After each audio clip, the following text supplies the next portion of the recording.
Hi, this is Kendall Boyson, professional life and recovery coach, and you're listening to Encouragementology, the practice of instilling hope.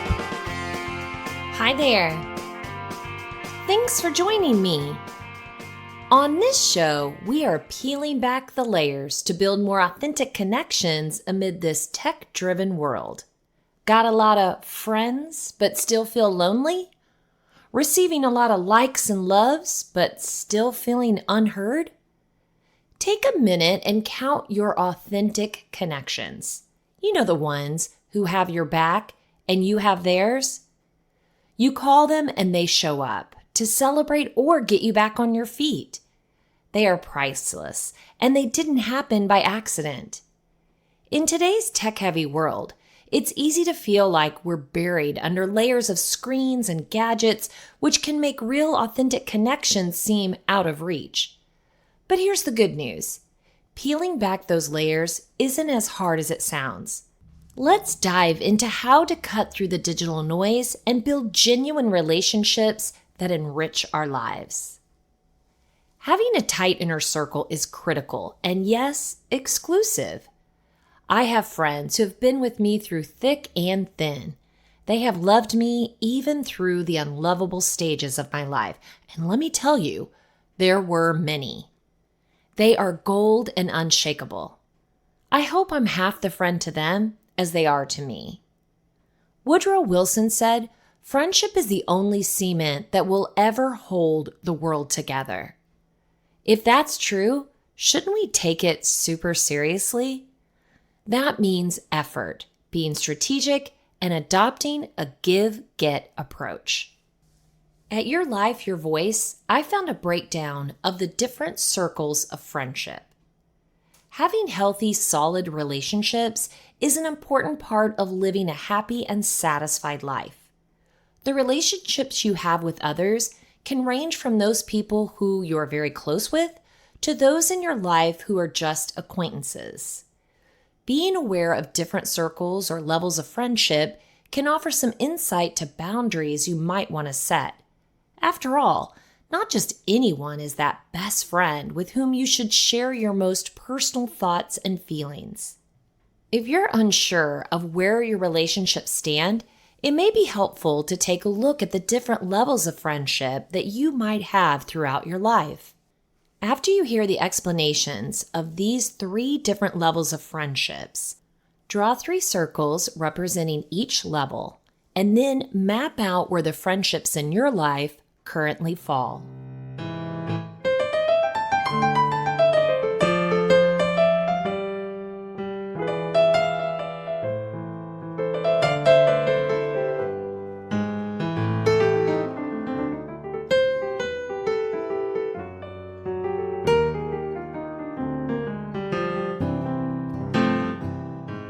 The first circle is your inner circle. These are the people who are very close to you, who understand you, people who you trust to always be there for you when you need them. The number of friends in your inner circle should be small, typically less than 5 people. Maybe you only identify 1 person. That's okay.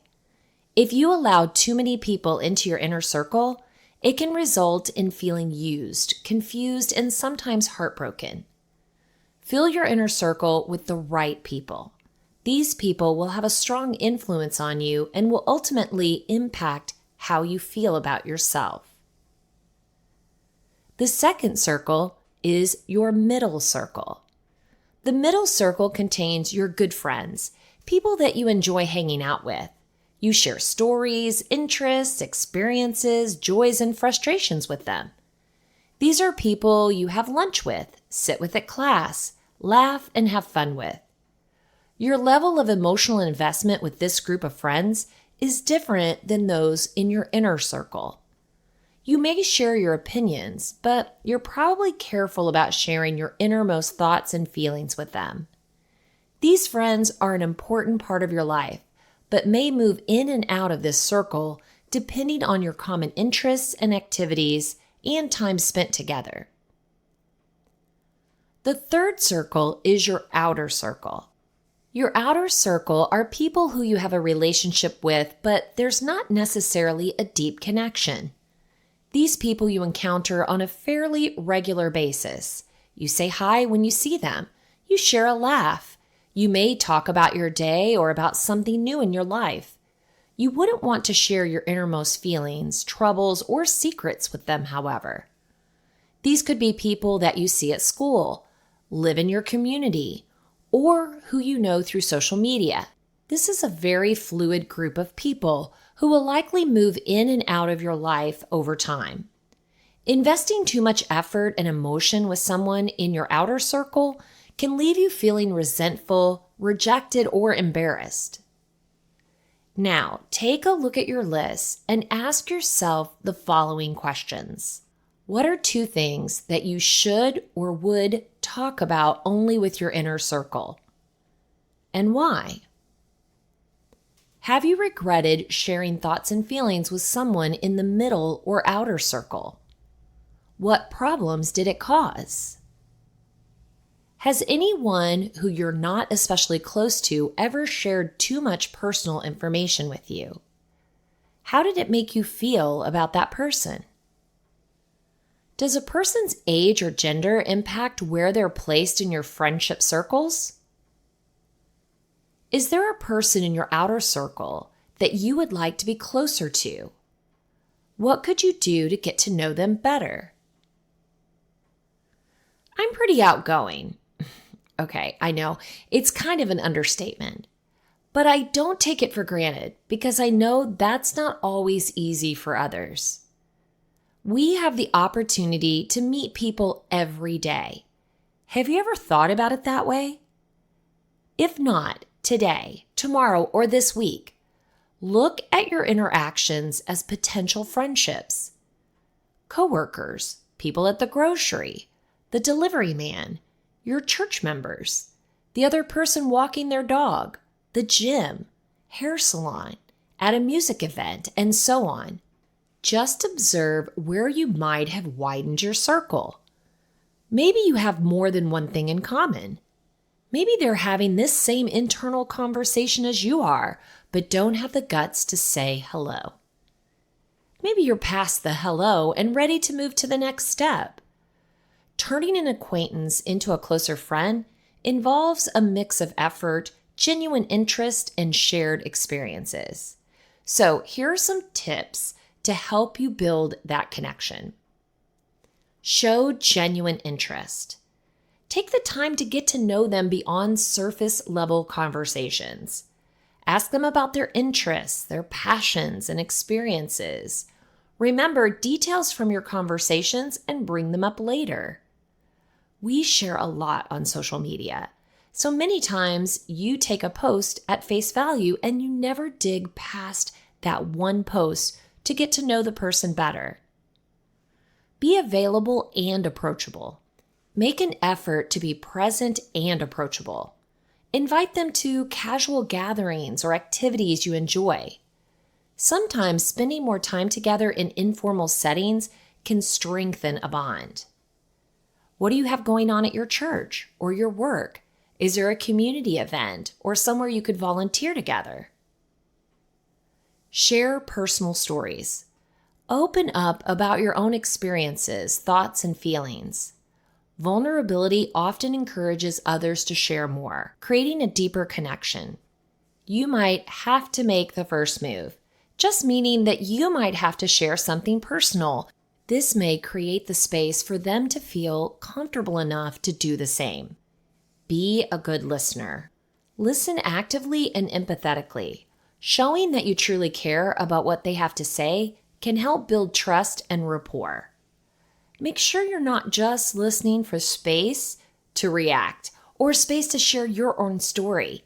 Many times when we do that, we don't even hear the rest of their story because we're already formulating what we're going to say next. It's okay to have a lull in the conversation as you think of the next thing to say. This is being a good listener.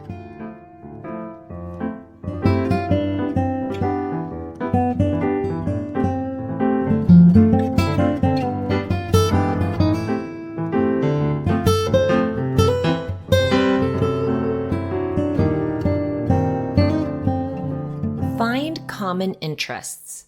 Discover shared hobbies or interests and engage in them together.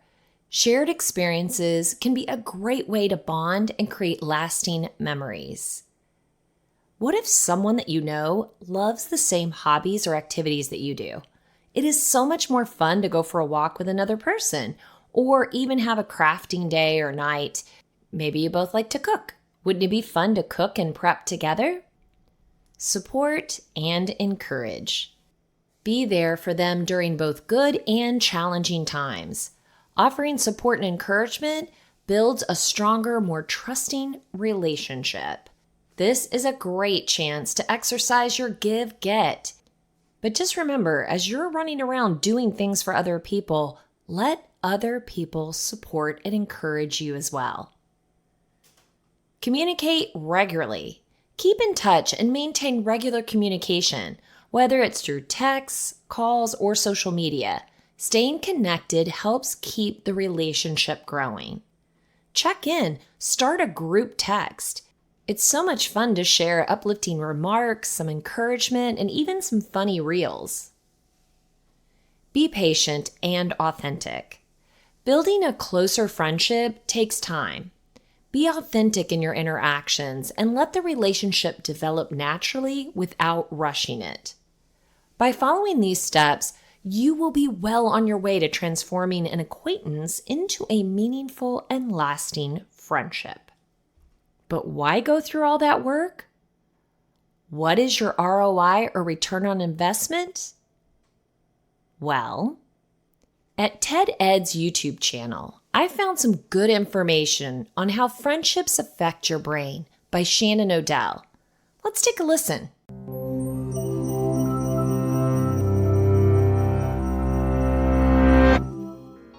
Friendships can hold an exceptional place in our life stories. What is it about these connections that make them so unique? Before we dive into the science, let's first observe one in action. If I could somehow design a best friend, put together all the ideal qualities of my perfect match, that person would pale in comparison to Priya. She can turn any situation into a good time. Chemistry lab, band practice. What I'm trying to say is, I never laugh harder than when I'm with Priya. And she's always there for me. Like last year after I got dumped by Tit. You know what? I don't even want to mention their name. It felt like my whole world was crashing down. But as soon as I told Priya, boom, she was at my door. I was a wreck, but she sat there with me and listened. We're always on the same page. It's as if we can read each other's minds. And we can talk for hours about anything. I know my mom would say she has the phone bills to prove it. If it seems like friendships formed in adolescence are particularly special, that's because they are. Early childhood, adolescent, and adult friendships all manifest a little differently, in part because the brain works in different ways at those stages of life. Adolescence is a unique time when peer relationships take focus, and thanks to the developing brain, there are changes in the way you value, understand, and connect to friends. Teenage friends can seem attached at the hip. Scientists describe adolescence as a social reorientation, as teenagers begin to spend as much or more time with their friends than with their parents. This drive to hang with pals may be due to changes in the brain's reward center, known as the ventral striatum. Its activation makes hanging out with others enjoyable and motivates you to spend more time with them. Neuroimaging studies show that this region is highly reactive during your teenage years, which may explain why adolescents seem to place a higher value on social interactions than children or adults. Teenage friendships can also feel more intimate than the friendships of your childhood. This deeper connection is possible thanks to improvements in what scientists call theory of mind. Theory of mind is the ability to understand others' emotions, thoughts, motivations, and points of view, and to realize that they may be different from your own. While it may seem intuitive, this ability hinges on the careful coordination of various brain regions, sometimes referred to as the social brain. Babies begin to develop theory of mind around 18 months or so. Before that, it's thought they believe that everyone perceives and knows exactly what they know. It was once considered to be fully developed by age 5, but scientists now know that theory of mind continues to improve and mature well into your teenage years and beyond. Likewise, regions within the social brain show increased connectivity during adolescence compared with childhood. As a result, teens can better understand their friends' perspectives, allowing for deeper connections to flourish. In the closest friendships, it can almost feel as if you're metaphysically connected, two bodies and minds perfectly in sync. And there is science to this. Your ability to connect with others somewhat depends on the coordination of actions, emotions, physiology, and thoughts. This is what psychologists call interpersonal synchrony. You first show signs of the ability to sync with others as infants, synchronizing movements and babbling with your parents. As you get older and spend more time outside the home, you increasingly show this synchrony with your peers. For example, imagine walking down the street with a friend. Often without consciously thinking, you stroll at the same pace and follow the same path. You and your best friend may not be only on the same page, but also, scientifically, in step.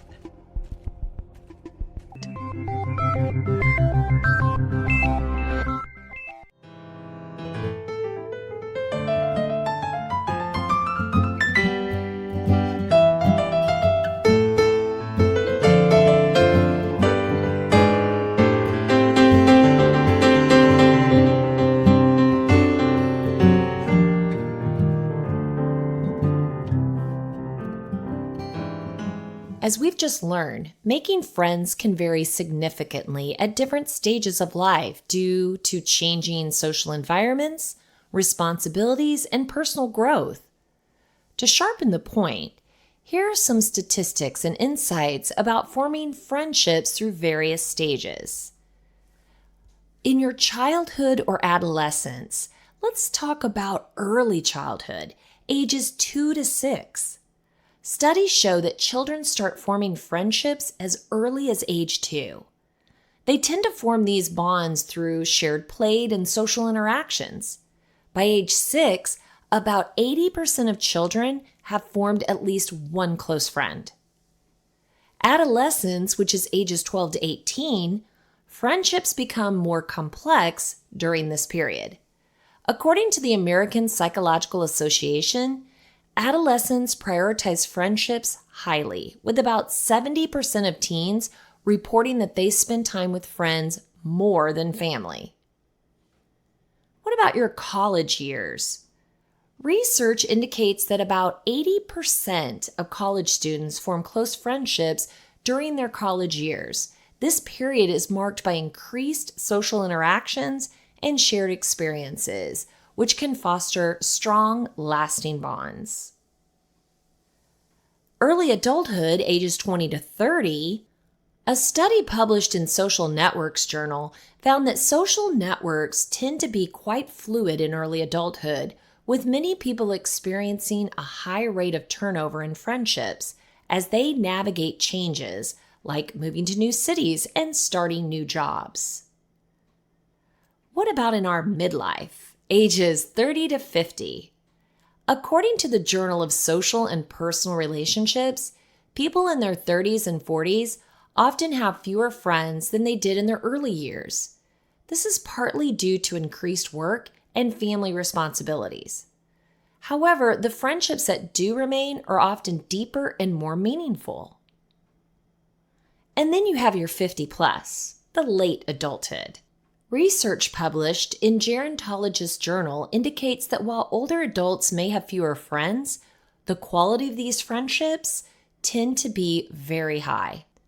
Many older adults focus on nurturing long-term friendships and valuing the emotional support and companionship these relationships provide. A study by the Pew Research Center found that about 70% of adults use social media to maintain friendships. This can be particularly valuable for people who find it challenging to make new friends in person due to busy schedules or geographical relocations. Let's not use that as an excuse. Nothing can replace an in-person get-together, so make every effort to connect personally, even with your social media friends. Now, of course, if you've got people that live out of town, That could be pretty difficult, so definitely use that as a chance to keep in touch, but don't use it as an excuse.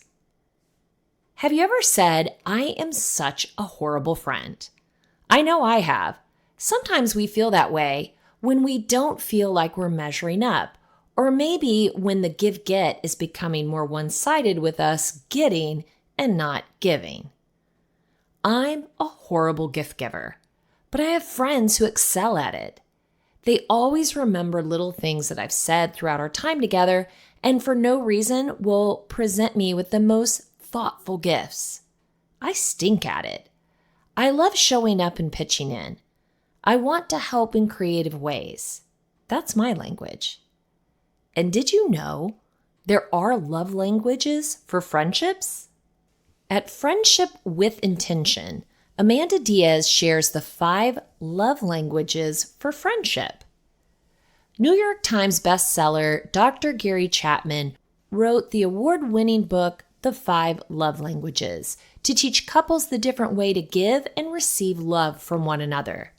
If you're not familiar with it, Chapman notes the 5 love languages as words of affirmation, quality time, gifts, acts of service, and physical touch. The author's message is that relationships thrive when we learn how to love each other in the preferred love language.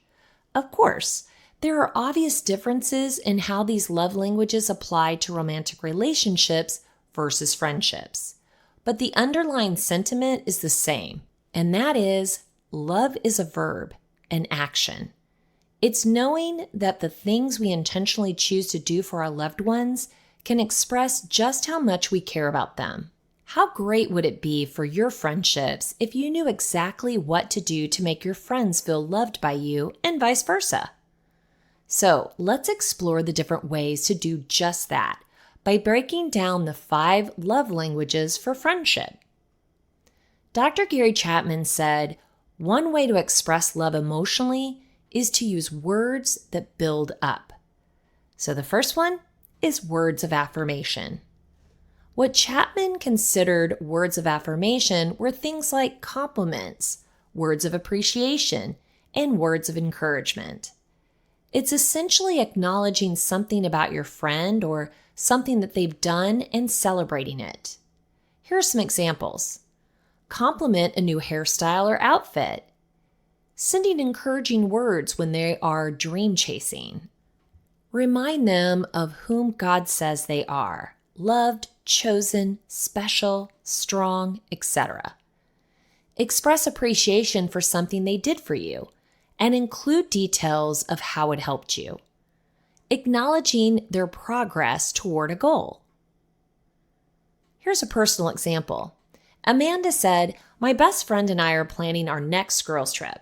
So we sent out surveys to collect information from the other ladies attending the trip. One of our friend attendees sent us a text message that said, 'Y'all are amazing at doing these spreadsheets and surveys.' We work hard to plan our trips in a way that reduces stress for the rest of our friends. So for her to acknowledge that the systems we put in place are helpful was really nice and appreciated."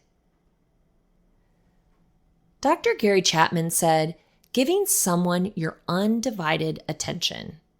Well, what is that? It's quality time. When Chapman describes quality time, he noted the importance of doing something wholeheartedly and spending focused, intentional time together. Can you think of a time when you were talking to someone and they said they were listening, but they were on their phone and couldn't keep up with the conversation? It's incredibly frustrating because it feels like the person is not interested in what you're saying, and their actions display that what you have going on is not worth their full attention. Spending quality, uninterrupted time together allows the sharing of experiences, thoughts, feelings, and ideas, which is the recipe for building a real connection. It's a good idea to pick quality activities to do together as well. Bonus points if it's something you both enjoy. Going out to eat together is perfectly fine, but every now and then, throw in a different activity to switch things up. Here are some examples. Host a game night. Plan monthly brunches. Do a hobby together like shopping, crafting, exercising, etc. Study together. Volunteer together. Here's another personal example. Amanda said, over the years, I've hosted many different gatherings at my home, like Paint and Sips, an Around the World party, a Cinco de Mayo celebration, and more. I decorated and came up with the games to play that my friends loved. These moments allowed us to have quality conversations, laugh, dance, and simply enjoy one another's company.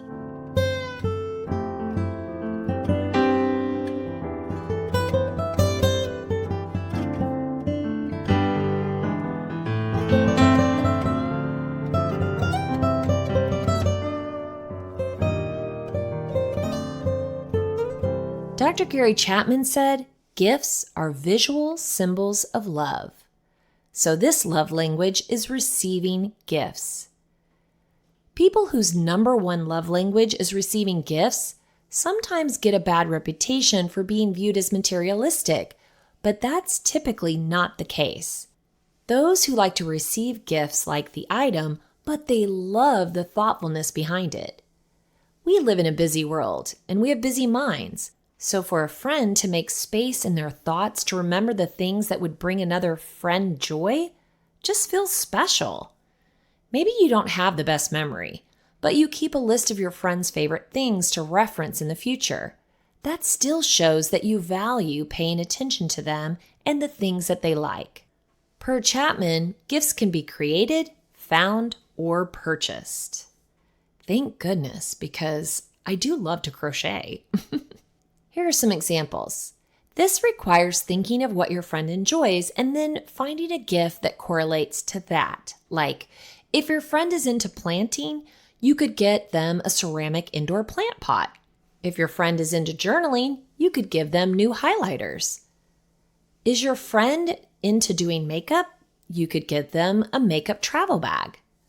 Another way to think of a good gift is to acknowledge the moments in your friend's life and find a correlating gift for that. Like, is your friend starting grad school? You could get them a cute planner. If your friend is buying a home, you could give them a gift for their kitchen, like a Dutch oven pot. If your friend got a new dog, you could get them a dog treat training pouch. Here's a personal example. Amanda said, my friend and I are both on our natural hair journey, and we're constantly sharing our experiences, tips, and product recommendations. I mentioned to her a product that I loved in normal conversation, and on my birthday, she sent me 4 bottles of it. I was so happy because it was something I would have purchased for myself, but now wouldn't need to for a while. More importantly, she was listening to me. That was the real gift. Dr. Gary Chapman said, doing things your friend would like you to do. Well, that's acts of service. And acts of service is simply giving love in the form of help. It's not that people are too proud to ask for help, but it's so easy to get into a routine that you don't think to ask for it as much. Like I said, everyone is busy, so taking something off a friend's to-do list can be a big stress reliever. Whether it's a response to a personal request or doing it on their own, the help is appreciated. There are a few important things to keep in mind when doing acts of service. Make sure you're doing these things with a positive attitude. Make sure you're doing these things because you want to be helpful. Make sure you're doing these things without the expectation of getting something in return.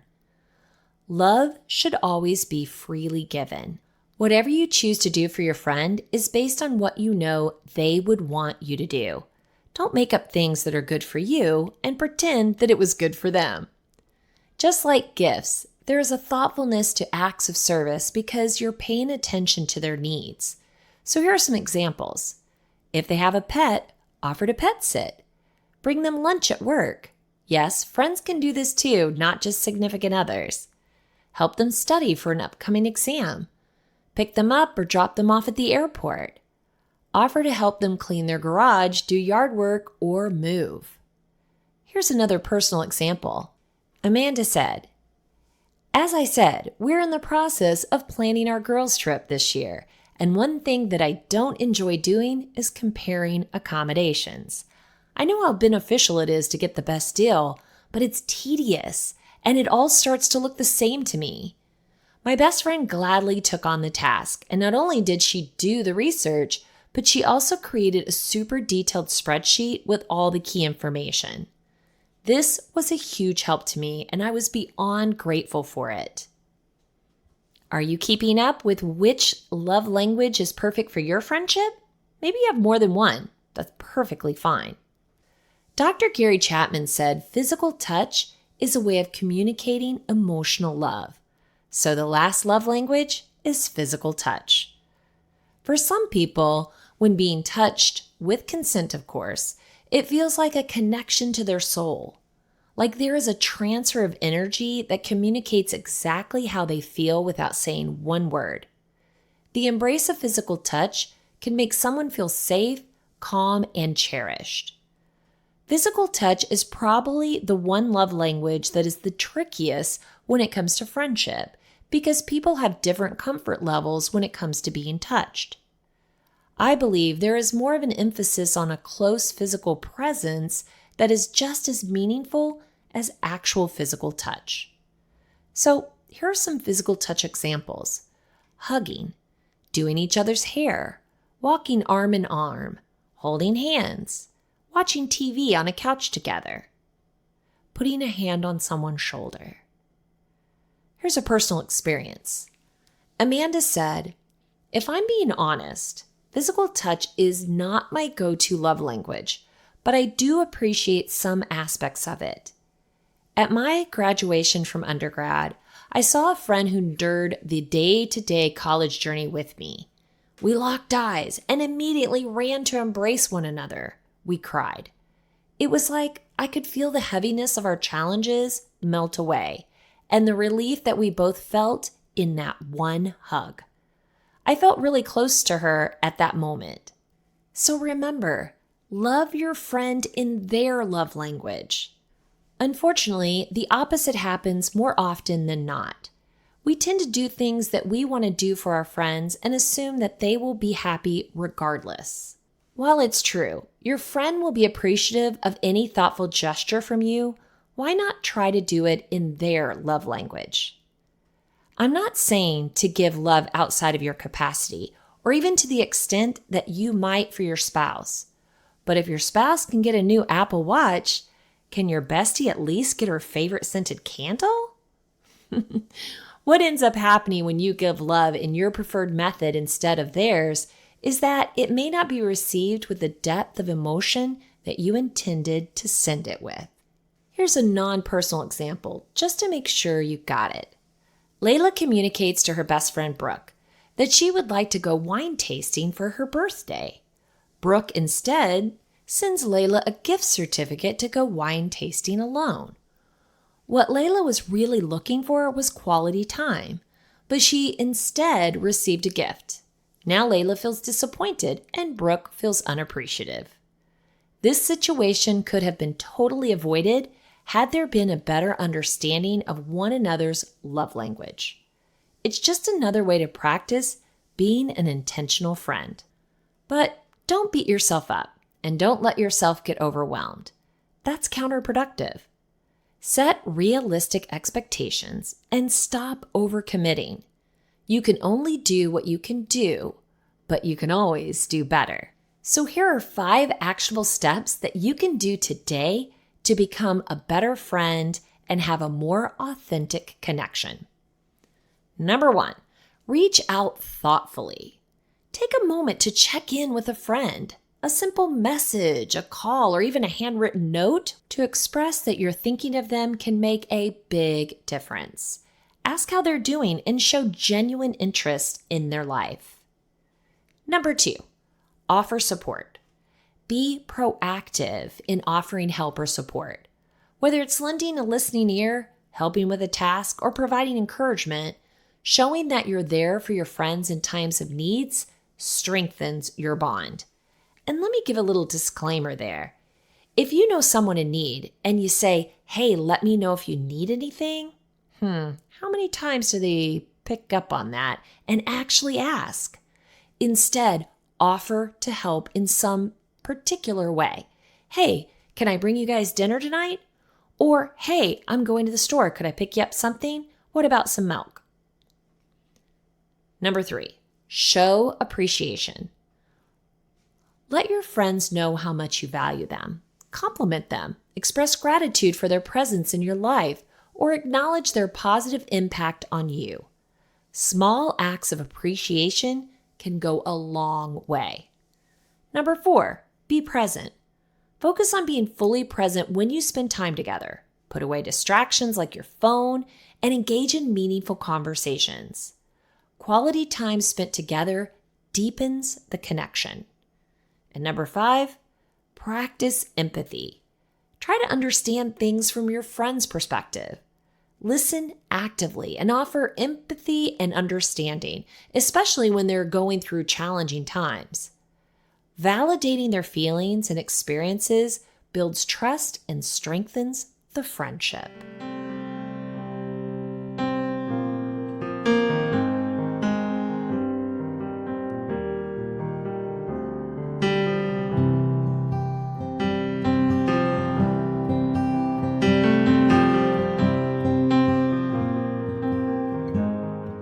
If you want to share encouragementology with a friend who needs to know they're not alone in this journey of self-discovery, you can visit encouragementology.com or anywhere you stream your content to receive this episode and all others.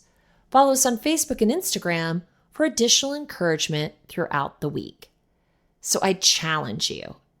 Take a proactive step to strengthen your friendships by reaching out, offering support, and being fully present. Challenge yourself to show genuine appreciation and empathy, and watch how these small actions could lead to deeper, more meaningful connections.